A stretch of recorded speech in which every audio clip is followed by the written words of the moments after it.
আসসালামু আলাইকুম বন্ধুরা। কিয়ামতের কঠিন ময়দানে কোটি কোটি মানুষের ভিড়ে হাজারে ঠিক কতজন মানুষ জান্নাতে প্রবেশ করতে পারবে?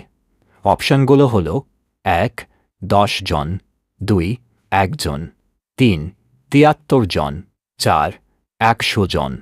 ভাবুন তো, উত্তরটা কি আপনার জানা আছে?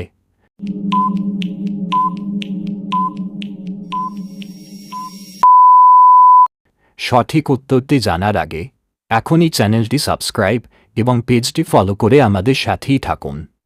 বন্ধুরা, সঠিক উত্তরটি শুনলে আপনি চমকে উঠবেন।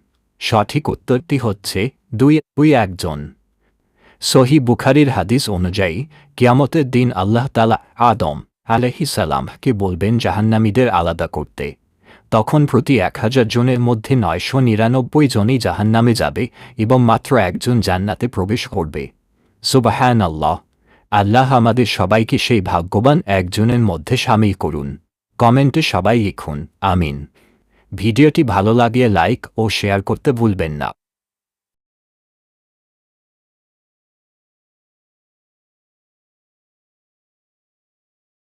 আসসালামু আলাইকুম বন্ধুরা। কিয়ামতের কঠিন ময়দানে কোটি কোটি মানুষের ভিড়ে হাজারে ঠিক কতজন মানুষ জান্নাতে প্রবেশ করতে পারবে?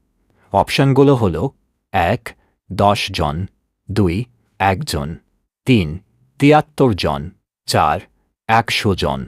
ভাবুন তো, উত্তরটা কি আপনার জানা আছে?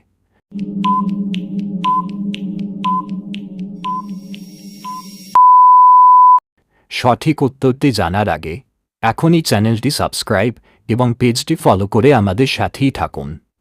বন্ধুরা, সঠিক উত্তরটি শুনলে আপনি চমকে উঠবেন। সঠিক উত্তরটি হচ্ছে ২ ১ জন। সহিহ বুখারীর হাদিস অনুযায়ী কিয়ামতের দিন আল্লাহ তাআলা আদম আলাইহিস সালামকে বলবেন জাহান্নামীদের আলাদা করতে। তখন প্রতি ১০০০ জনের মধ্যে ৯৯৯ জনই জাহান্নামে যাবে এবং মাত্র একজন জান্নাতে প্রবেশ করবে।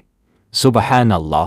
আল্লাহ আমাদের সবাইকে সেই ভাগ্যবান একজনের মধ্যে শামিল করুন। কমেন্টে সবাই লিখুন আমিন। ভিডিওটি ভালো লাগলে লাইক ও শেয়ার করতে ভুলবেন না।